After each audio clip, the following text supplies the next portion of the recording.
Hi, I'm Marty Nemko. A few minutes ago I made a video called Marty Nemko, Man of 1,000 Failures, because I think more lessons perhaps can be learned from one's failures than one's successes, and certainly people like to talk more about their successes. But I think also lessons can be learned from one's successes. So at the risk of exacerbating my reputation as arrogant, I'm going to share some lessons that I think may be useful from my successes that may help you. So, okay, I guess my first success was as a pianist.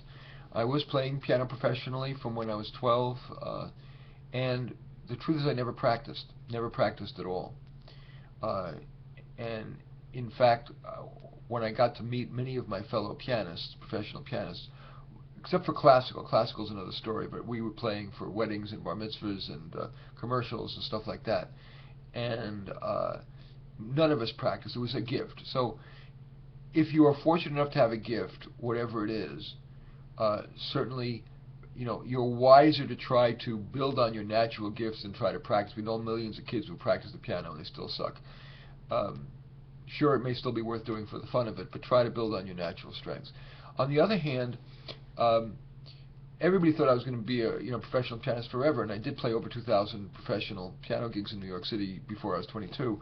But just because you're good at something doesn't mean you should do it. I'm pretty good at sales. I would hate doing sales.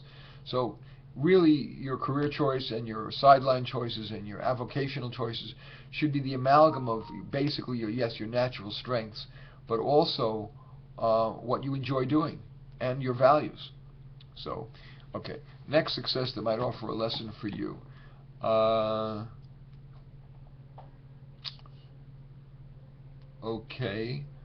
Reading, I guess. Although I grew up, I was born to new immigrant parents who were straight off the boat Holocaust survivors, and I spent my first 5 years literally in a tenement in the Bronx, right underneath the elevated trains, or half a block from the elevated trains that was roaring 24/7. No one could sleep.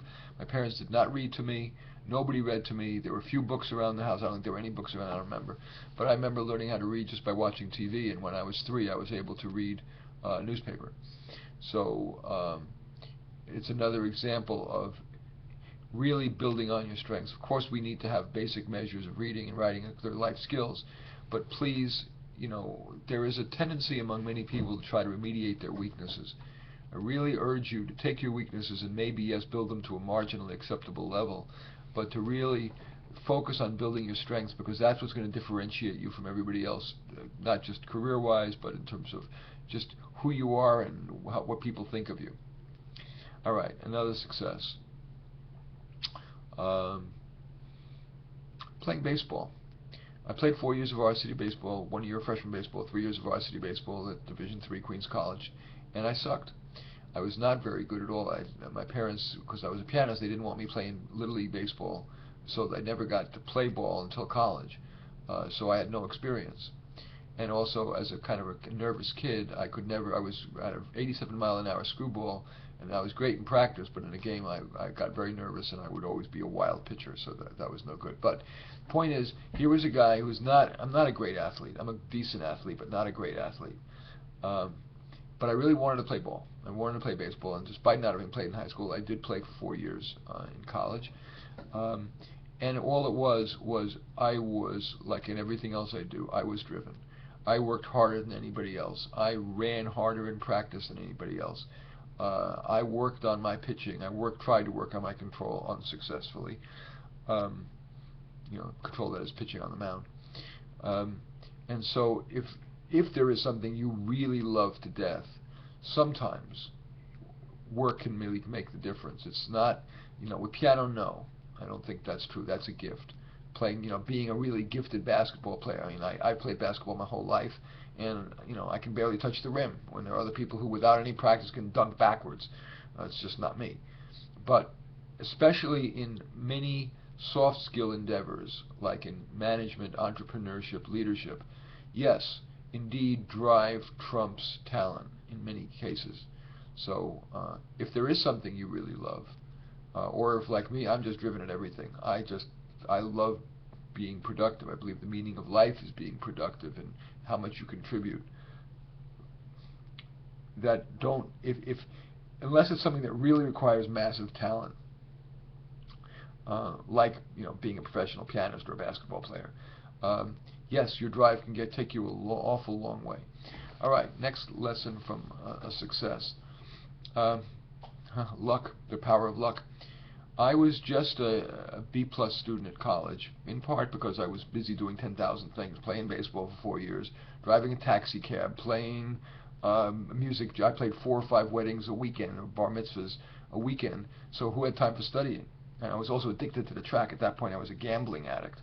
I only got a 3.3. Then how the hell did I get into UC Berkeley's PhD program with a full fellowship? I guess they call it traineeship. I want to be accurate. Luck. It was really luck. I was driving a taxi cab in New York City, and I pulled up in front of the Rockefeller University, and a distinguished-looking gentleman got in the car, and he said, and I asked him, does he work at the Rockefeller? He said, yep. I said, might I know your name? He said, Neil Miller. And just coincidentally, this was the first part of luck. He'd just been taking a course in physiological psychology, and Neil Miller is famous. He is the first scientist to prove that biofeedback worked. And I then said, half jokingly, I said, I'm not letting you out of the car until you give me a job. And he laughed, fortunately, and he said, write me a letter. And this was before the internet. This was in 1970.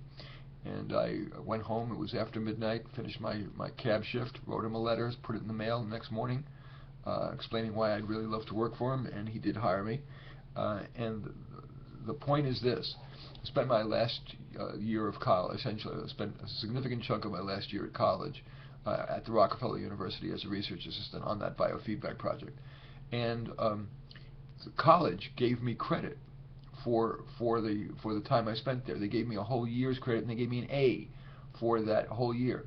Well, as it happens, UC Berkeley's criterion for admission to its doctoral program in educational evaluation, educational psychology, was only your last year's grades.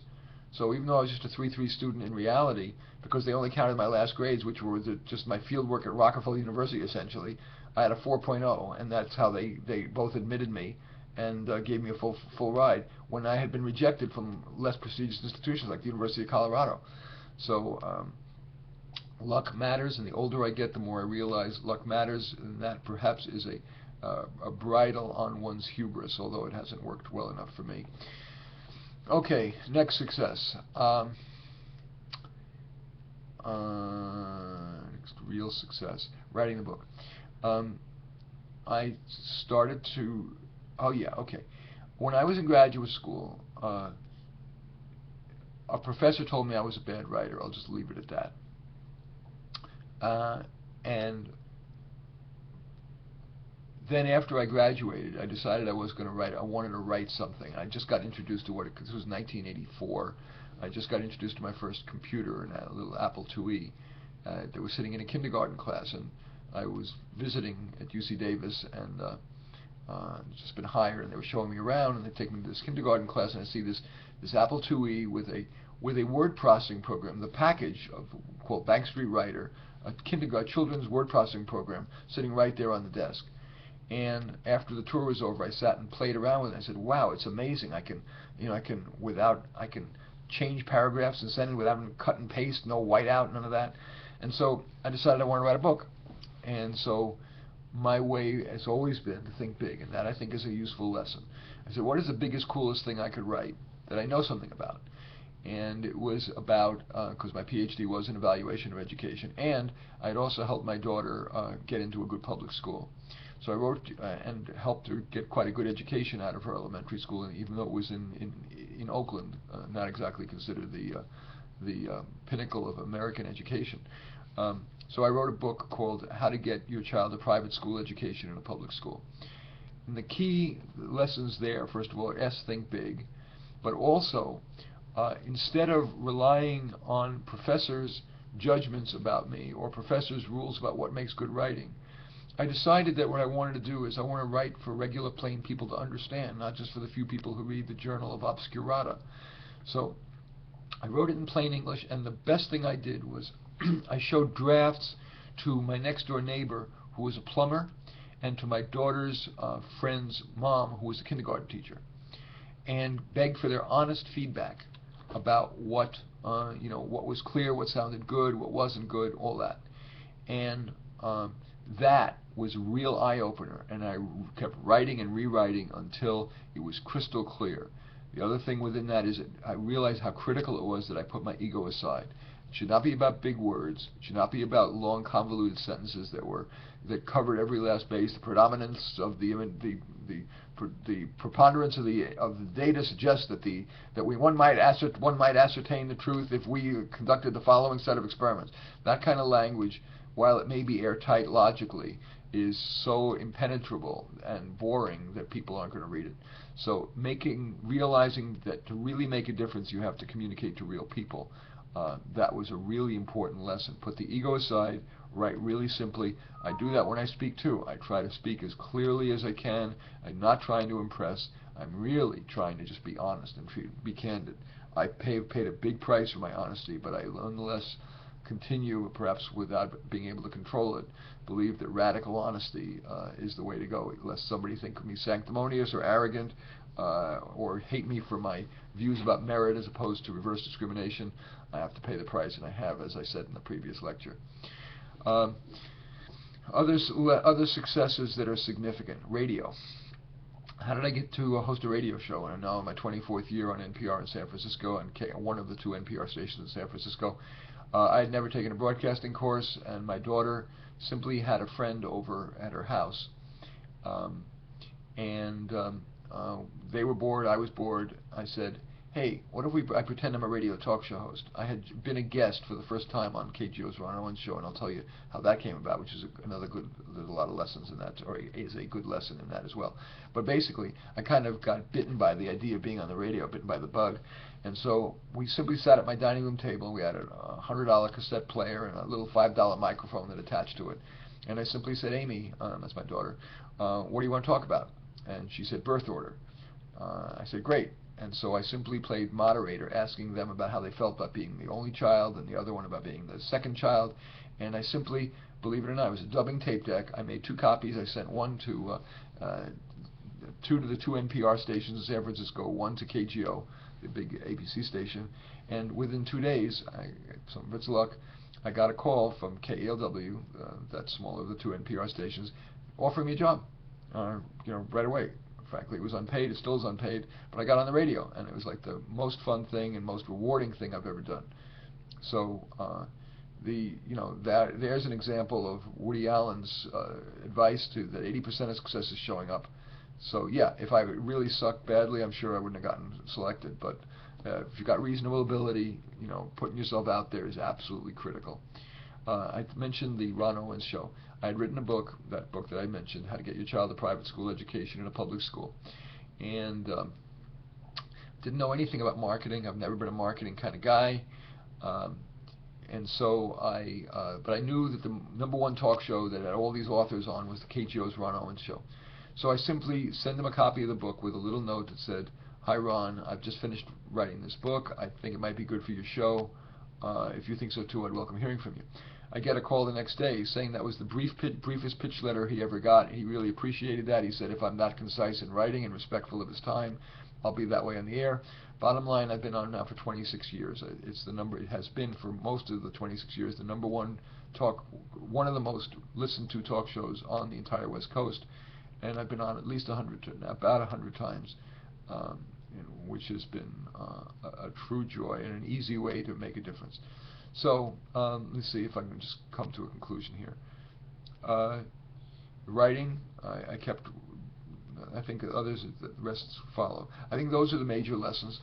So those are some of my lessons for my success. I hope that it didn't make me sound more hubristic and arrogant than you already think I am, but it really comes from a place of wanting to share lessons that might be of use to you as you try to be successful. Anyway, I'm Marty Nemko. I would welcome your reading my stuff. I've written a ton of stuff. It's all free. Go to martynemko.com, martynemko.com, where I have 1,000 of my articles, plus a link to 1,000 of my blog posts, plus a link to 1,000 of my Twitter entries. So there you go. And thanks for watching. Bye.